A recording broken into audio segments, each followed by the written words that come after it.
So, I've been playing Tower of Fantasy for a while now. I've done a lot of quests, found tons of collectibles, obtained many different weapons, and I thought maybe if you're interested in the game, might as well show you what's my account progression been like and what sort of builds I've been using with my weapons. Also, after noticing my interest in the closed beta test, the developers actually reached out to me and wanted to sponsor this video, which is pretty cool and I appreciate the support. And if you're still new to Tower of Fantasy and you're not sure what it's about, well, it's a shared open world RPG. You can play by yourself or find other players to team up, and it's scheduled to be released later in this year, both on PC and mobile. But anyway, how do you progress in this game? Well, obviously by first completing the main mission or the main storyline. Although in my case, I'm somebody who gets easily distracted when playing open world games, and I've spent a lot of time finding different collectibles, which can contain things like gold and black nucleus, which you use to summon for weapons. And more importantly, there's this thing called omnium crystals, which you can get in different ways, but mostly by exploration and doing main storyline missions. And they're used to level up this thing called suppressors. Now, this thing helps out to level up your account generally, and you can even notice when you're talking to people in the game, they have their suppressor level shown, which means how far ahead they are in the game. And in my case, right now I'm level 30, which is actually one of the reasons why I wanted to make the video. You can push your weapons enhancement up, and since I'm focusing on a couple of weapons right now, it's the perfect time to show what kind of a build I'm using as well. Like for example, I have these handguns that I really like using in the game, and one of the things you need to obtain when leveling them up are these booster frames. And you can get them in several ways, but one of them I like doing is by exploring the ruins. And you can normally just do these ruins by themselves, but you can choose to do a challenge called Space-Time Domain, and in here you can obtain those special materials for your weapons to level up. And actually, when I was doing one of these ruins, you need to sometimes use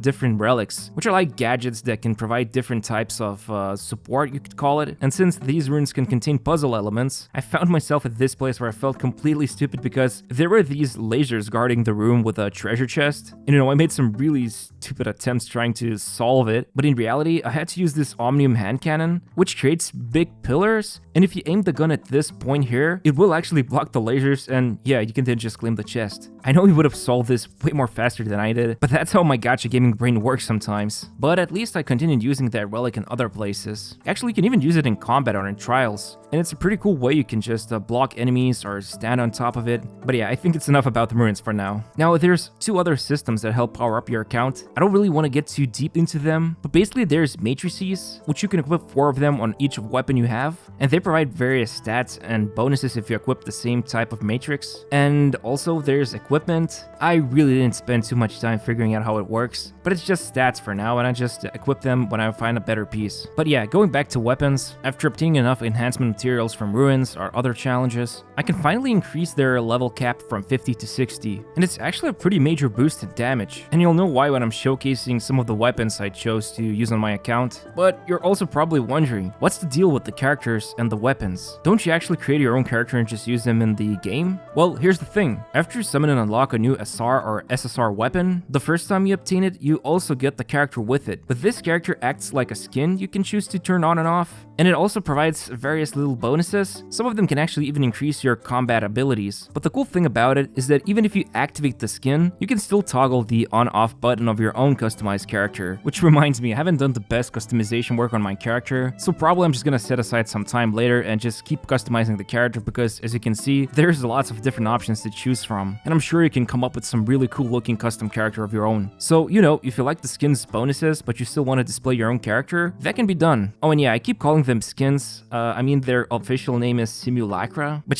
for me it's just simpler to call them skins. Now let's finally talk about my favorite part of this video, the weapon loadouts I've been using. So I actually got pretty lucky by summoning on the standard banner, and I obtained a couple of really cool SSR weapons. The first one I've been using a lot is the Scythe of the Crows, which also unlocks the character skin of King, and let me tell you, this weapon is absolutely insane. So when you look at each weapon, each of them have normal combos, air combos, combos that you can do by doing a couple of normal attacks and doing something else. Like for example, the Scythe has returning chain blade, where if you do 4 normal attacks and then hold down the normal attack again, you can unleash this returning chain blade. But the major thing about each weapon is their discharge. So normally if you fight the enemies, you will slowly fill up the energy bar of each weapon, and once the weapon icon is glowing like here, the moment you switch to the weapon, it will unleash its discharge. And actually I forgot to mention one thing. If you're using a character skin that came with the weapon unlocked, it will perform its own unique animation. Also, another major part of combat is dodging. Now when you're about to get attacked by the enemy and you time your dodge right, a big purple field will show up around you, which will slow down the enemies, and in addition to this, it will immediately prepare the weapons for discharge. So essentially, if you time your dodge right, you can immediately unleash the next weapon's discharge you switch to. And finally, there's also a skill that each weapon has. Like for example, when I'm using the Scythe, its skill is just literally doing a massive swing around yourself, and it usually takes a big chunk out of enemies' health. So yeah, the reason why I like the Scythe a lot is that it can do a lot of different combos, and usually if I just keep spamming my mouse button, I think it will first do 5 ground attacks, then you immediately get launched into the air, and then you can unleash 5 more air attacks. You can easily combine the skill, but usually how I like to do this, since you cannot use the discharge without first switching to the weapon, when I'm using a different weapon and I see the Scythe is fully charged up, or if I time my dodge right, I immediately just switch to it, unleash the discharge, which leaves these like big exploding fire pillars, then use my skill, and then just keep spamming the attack button to unleash a couple of combos, and hopefully by this time I have enough energy charged up for the next weapon switch I'm doing, so that I can unleash the next weapon's discharge. It's a pretty good general use weapon. It's basically just offensive attacks. I haven't seen any debuffs it can perform, so I just literally switch to it when I have no idea what I'm doing next. Now, this next weapon, in my opinion, is kind of unique, to be honest. So this Chakram can be used to throw at your enemies, which is fine, but what made me interested in it was the skill and the discharge. So the skill is like a crowd control ability. You deploy a mid-sized field, and a bunch of Chakrams start bouncing around, and enemies who stand inside the field get their speed reduced, I think by 30%. But what's cool about it is that they also are pulled into the center of it. So usually if I have like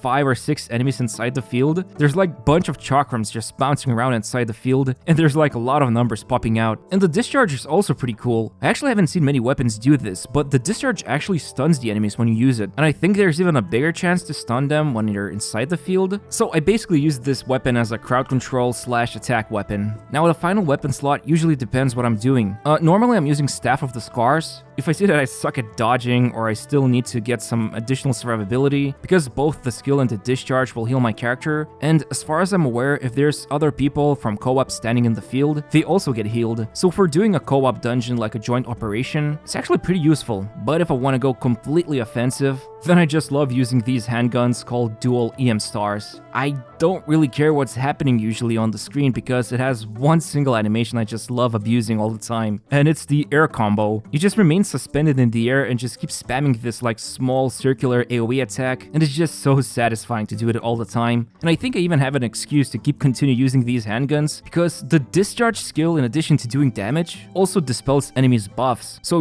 before I switch to the weapon, I can have an argument that I want to use the discharge to remove the buffs from enemies, but secretly I just want to keep using that air attack. Oh, and yeah, the skill is also fine. I believe the description says you deal damage inside the field and the enemies get launched into the air, which actually works out pretty well if I switch to the side and use the air combo of it. But yeah, 2 loadouts, one completely offensive, while the other one has a healing staff and 2 offensive weapons. Which reminds me actually. So each weapon has 2 important attributes. One of them is the elemental alignment, and the other one is just the type of weapon it is. And the weapons I showed you, for example the Scythe, it's a flame element and it's a attack type weapon. The Chakram and the handguns, they're also attack type weapons. The Chakram is physical or grievous, I think it's called, and the handgun's elemental type is volt, or electricity basically. The elements mostly matter when you're fighting against enemies which have different elemental, weaknesses or resistances, but the type of the weapon matters because you can obtain various bonuses by equipping several types of weapons. So this is a weapon resonance table. If you equip 2 attack or 2 benediction, which are like healing weapons or shield weapons, or fortitude, which are like tanky weapons, you gain a bonus. For example, if I'm using a Scythe and a Chakram, which are both attack type weapons, I gain this bonus where it increases my final damage by 10%, and in team play it's even increased more by 40%. Which I think it's actually pretty cool if I'm using the healing staff, since I'm still getting the attack resonance, even if the staff belongs to benediction. But yeah, that's pretty much about the weapons. One thing I forgot to mention are the relics, since not only you can use them in the open world exploration, but also in combat trials like the Bygone Phantasm footage I've been showing to you. And since you can only equip 2 relics before the fight begins, I like to use a space-time rift, which summons this massive field that sucks in the enemies and deals damage, while the other relic is a missile barrage I just like to unleash on the enemies. Now finally, if at some point you start playing the game and you're just a beginner, and you're still working towards your first SSR weapon or first loadout of weapons, I would say just stick with the Thunderous Halberd you unlock at the beginning of the game. It has a nice discharge skill that deals AoE damage. You can also use Nightingale's Feather, which you will unlock at some point in the game. And for the last spot, if you're able to get a weapon that heals, that will be good. But yeah, this is so far my progress in the closed beta test. I'm really looking forward to the open beta test, which I'm sure is going to be even better. And you know, as someone who has been making lots of guide videos exploring character abilities, I'm just really looking forward to the combat system this game is going to bring, and I'm having a blast just playing with different weapon loadouts. Oh, and one last thing, since I'm getting sponsored in this video, I'd really appreciate if you could check out Tower of Fantasy's social media links I left in the description box. Make sure to follow them on Facebook, on Twitter, check out their official website, because I'm sure if you want to participate in the next beta test, you'll be able to stay up to date if you follow them. But yeah, thanks for your support, thanks for sticking till the end of the video, and as always, I hope to see you next time.